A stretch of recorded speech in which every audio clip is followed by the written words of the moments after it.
warahmatullahi wabarakatuh. Apa kabar teman-teman semua? Semoga tetap dalam keadaan sehat dan penuh semangat. Hari ini kita akan belajar bersama tentang pengembangan kepribadian. Masuk kepada materi mengenai konsep diri. Ada yang sudah mengerti atau mengetahui apa itu konsep diri? Ya, konsep diri atau yang sering disebut dengan self-concept adalah cara pandang dan sikap seseorang terhadap diri sendiri. Konsep diri merupakan inti dari kepribadian seseorang dan sangat berperan dalam menentukan serta mengarahkan perkembangan kepribadian dan perilaku seseorang di dalam lingkungannya. Jadi, ada yang tahu nggak perbedaan antara sikap dan perilaku? Kadang kita sering hampir menyamakan pengertian itu. Tapi sebenarnya sikap itu adalah pernyataan terhadap segala sesuatu. Jadi dia lebih mencerminkan perasaan seseorang terhadap sesuatu. Sedangkan perilaku itu adalah tindakan atau aktivitas manusia itu sendiri. Jadi contohnya apabila kita tersenyum pada seseorang dan menyapanya pada waktu kita bertemu, kemudian mengatakan bahwa saya senang sekali bertemu dengan Anda pada pagi hari ini. Tapi sebenarnya sikap saya menunjukkan bahwa saya sebenarnya tidak begitu suka dengan Anda. Nah, ini adalah apa yang dimaksud dengan perbedaan antara sikap dan perilaku. Jadi sikap saya sebenarnya tidak begitu antusias dengan Anda, namun saya menunjukkan perilaku yang baik dengan tersenyum, dengan berkata yang baik, dengan berkata yang sopan. Nah, ini.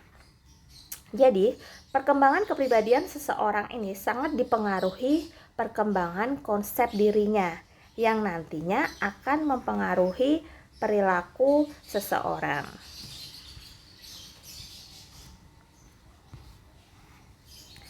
Pribadi dengan konsep diri yang optimal itu adalah individu yang memiliki perkembangan kepribadian yang utuh. Jadi artinya dia mempunyai persepsi tentang dirinya itu sama dengan yang dipersepsikan terhadap orang lain. Jadi seseorang yang mampu mengembangkan konsep dirinya menjadi konsep diri yang positif, dia akan memiliki kepribadian yang positif serta akan mengarahkan pada perilaku yang positif juga. Namun, terkadang ada beberapa individu yang tidak mampu untuk mengembangkan konsep diri yang positif, sehingga dia cenderung memandang dirinya mempunyai konsep diri yang negatif, seperti menganggap dirinya lemah, tidak berdaya, tidak punya kompetensi, kemudian menganggap dirinya gagah. Nah, ini akan berpengaruh terhadap dirinya dengan mempunyai konsep diri yang negatif, yang pada akhirnya juga akan berpengaruh pada kondisi lingkungan orang-orang di sekitarnya. Konsep diri ini terdiri dari 3 hal, yaitu pendapat mengenai dirinya atau self-image. Yang kedua adalah bagaimanakah cara menghargai dirinya dibandingkan dengan orang lain atau self-esteem. Dan yang ketiga adalah sosok ideal yang ingin dicapai atau ideal self. Jadi baik buruknya konsep diri akan bergantung pada sukses tidaknya di area yang menganggap mereka itu penting dan bagaimana pendapat orang-orang di sekitarnya. Jadi penerimaan orang lain dan kesuksesan ini akan memperkuat konsep diri dan harga dirinya. Apabila seseorang itu merasa diterima, dihargai, kemudian dicintai, maka orang itu akan merasa dirinya ini punya konsep diri yang positif karena dia diterima di masyarakat, merasa dihargai dan merasa dicintai oleh lingkungan sekitarnya. Tapi sebaliknya, apabila orang-orang yang berpengaruh di sekitar kita seperti orang tua, guru, teman, tetangga ini sering meremehkan kita, merendahkan atau bahkan mempermalukan kita, maka pengalaman itu akan disikapi dengan dirinya akan menganggap bahwa saya punya perasaan yang tidak bangga terhadap diri saya, sehingga nantinya akan memunculkan konsep diri yang negatif. Sebagai contohnya, apabila ada seorang anak nih tidak punya teman, namun ukuran kesuksesan pada dirinya itu adalah dia memiliki banyak teman. Jadi kalau dia mempunyai banyak teman, dia menganggap bahwa saya sukses, dalam artian saya senang kalau saya itu punya banyak teman. Maka kalau di dalam suatu lingkungan itu dia tidak punya banyak teman, maka dia akan menganggap dirinya itu gagal. Terlebih lagi teman-teman yang menganggap dirinya berbeda, sehingga teman-temannya tidak pernah mengajaknya berinteraksi, maka ia akan punya konsep diri yang negatif, terutama juga punya kepercayaan diri yang rendah. Jadi peran orang tua itu sangat penting dalam pembentukan konsep diri seseorang. Sedangkan orang tua yang lebih banyak mengkritik daripada memberikan apresiasi, ini akan membawa dampak seseorang akan mempunyai konsep diri yang negatif. Pada diri seseorang itu konsep diri berkaitan dengan pandangannya terhadap keadaan fisiknya. Keadaan fisik ini meliputi apa? Memiliki bentuk tubuh, tinggi badan, berat badan, kondisi seseorang itu sehat atau sakit. Jadi, apabila kita mempunyai konsep diri yang positif terhadap keadaan fisik kita, maka kita yakin bahwa kita akan mempunyai pikiran yang positif juga. Tapi seandainya misalkan saya punya keadaan fisik yang pendek, gemuk kayak gitu, dan saya tidak merasa confidence dengan apa yang keadaan fisik yang saya punya, ini pasti juga akan berdampak bagaimanakah dia akan mempunyai konsep diri yang negatif terhadap dirinya, menyangkut keadaan fisik tadi. Konsep diri itu tidak hanya menyangkut keadaan fisik saja, ada juga aspek psikisnya. Aspek psikis itu meliputi apa? Meliputi pikiran, perasaan, dan sikap yang dimiliki. Di samping itu, konsep diri juga berkaitan dengan aspek sosial. Bagaimana perasaan individu dalam lingkup perannya di lingkungan. Bagaimanakah penilaian orang-orang di sekitar kita terhadap diri kita. Dan kemampuan sosialisasi. Konsep diri itu juga berkaitan dengan aspek moral. Bagaimana memandang baik dan buruk, kemudian boleh dan tidak boleh, nilai-nilai agama, peraturan, dan juga nilai-nilai di masyarakat. Konsep diri berkaitan dengan pandangan tentang bagaimanakah kita mengenali kemampuan yang dimiliki, mengetahui apa kelebihan dan kelemahan kita. Dan yang paling penting, konsep diri ini berkaitan dengan tujuan dan rencana hidup serta harapan pribadi. Jadi apabila teman-teman itu sudah punya pandangan yang positif atau konsep diri yang positif dulu ini terhadap dirinya, terhadap keadaan fisiknya, kemudian perasaan yang senang terhadap dirinya, kemudian juga punya perasaan bahwa kita merasa diterima di lingkungan kita, kemudian juga kita punya tujuan dan rencana hidup ke depan yang baik, saya yakin pasti juga akan berpengaruh pada pikiran yang positif, sehingga kita akan mempunyai perilaku yang positif juga. Feedback atau umpan balik pendapat orang lain mengenai diri kita akan mempengaruhi respon kita atau respon psikis terhadap diri kita sendiri, yang kemudian terbentuk sebuah konsep diri. Jadi konsep diri ini yang akan menjadi dasar bagi kita untuk berperilaku ke depannya, dan kemudian kembali lagi berperilaku untuk mendapatkan umpan balik yang baik dari lingkungan sekitarnya. Jadi kalau kita sudah merasa diterima dengan tetangga kita, dengan orang-orang di sekeliling kita, merasa dihargai, maka kita akan mempunyai konsep diri yang positif, dan kemudian kita akan berperilaku yang positif juga. Bagaimana upaya kita berperilaku yang positif supaya juga kita tetap diterima oleh lingkungan sekitar kita. Ternyata meskipun konsep diri itu bersifat personal, tapi memang konsep diri itu tidak pernah lepas dari pendapat atau sudut pandang orang lain. Jadi bagaimana kita melihat diri kita itu ternyata juga dipengaruhi oleh bagaimana orang lain melihat kita. Bagaimana respon kita terhadap pendapat-pendapat tersebut. Untuk itu diperlukan pemahaman tentang bagaimana mengembangkan konsep diri yang positif.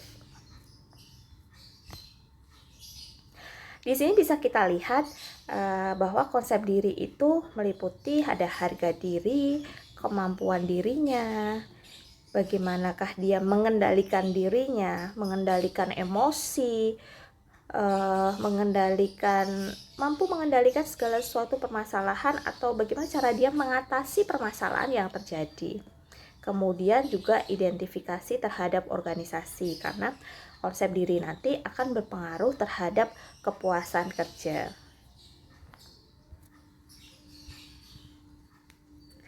Individu dengan kepribadian diri yang positif itu relatif memiliki peluang untuk lebih dapat cepat bangkit dari kegagalan dan bertahan menghadapi ancaman kegagalan.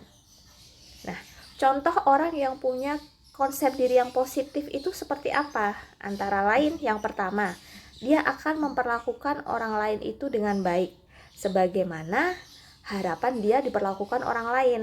Jadi apabila kita memperlakukan orang lain dengan baik, maka orang lain juga akan memperlakukan kita dengan baik.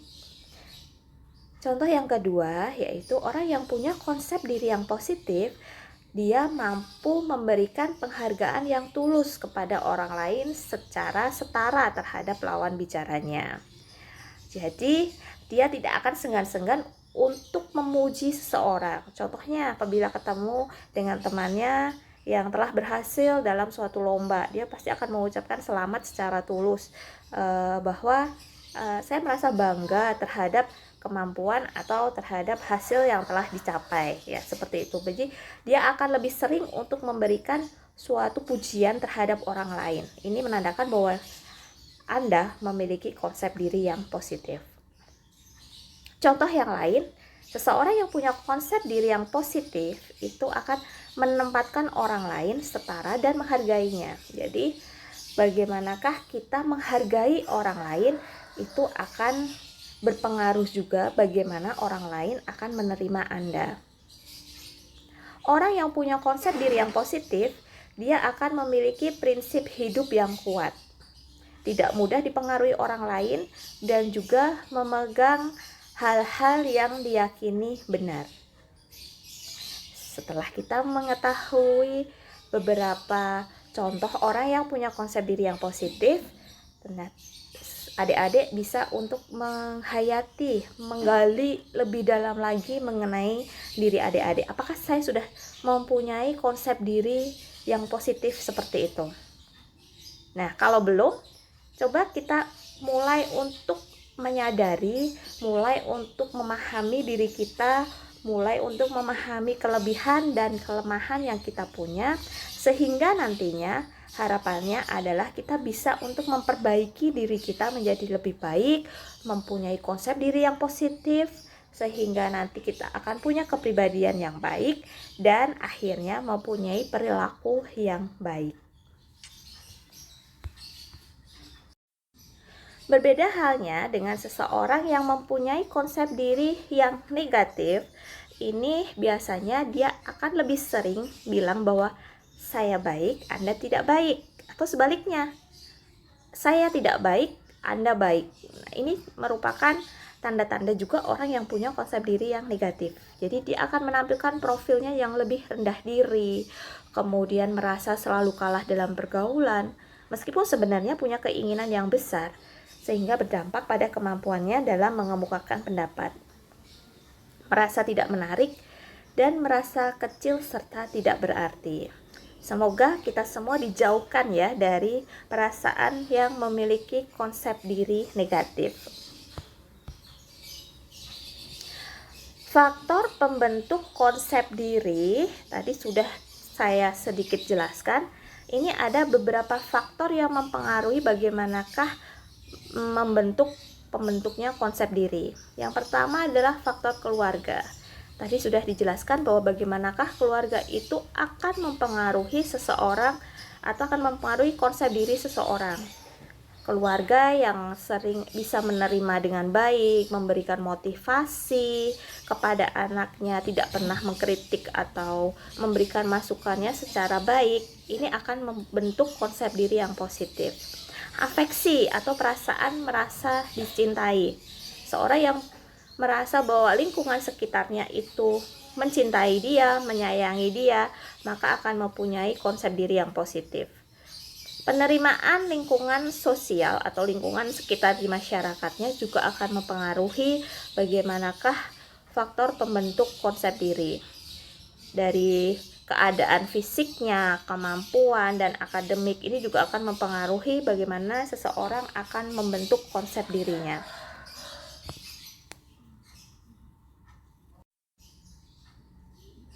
Menurut Stuart dan Sandern, identitas diri itu adalah kesadaran akan diri sendiri yang bersumber dari observasi dan penilaian, yang merupakan semua aspek konsep diri sebagai suatu kesatuan yang utuh.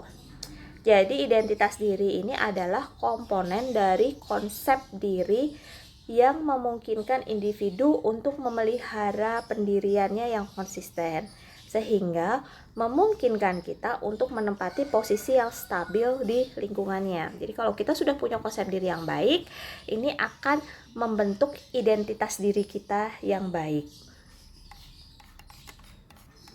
Indikator remaja yang berhasil mencapai identitas dirinya ini antara lain, pertama adalah kita punya kemampuan memilih jenis pekerjaan yang sesuai dengan kemampuan dan minat kita. Jadi apabila kita sudah punya suatu hal yang kita nilai saya lebih berkompeten dalam bidang ini, sehingga nantinya saya akan bekerja atau lebih menyukai pekerjaan di bidang ini, berarti Anda sudah bisa mengetahui atau sudah mempunyai identitas diri Anda. Maka dari itu, mulai dari sekarang adalah mulailah untuk menggali kemampuan dan kelemahan yang Anda miliki. Jadi nantinya di dalam kita memilih suatu pekerjaan itu kita juga akan mengetahui saya lebih cocok atau sesuai dalam bidang apa.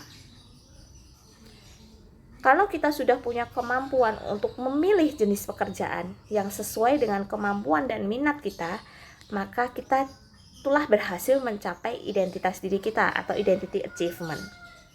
Indikator yang kedua adalah pengambilan nilai-nilai pola asuh dari orang tua dan nilai-nilai dari lingkungan masyarakat untuk kemudian menjadi nilai-nilai yang diyakininya.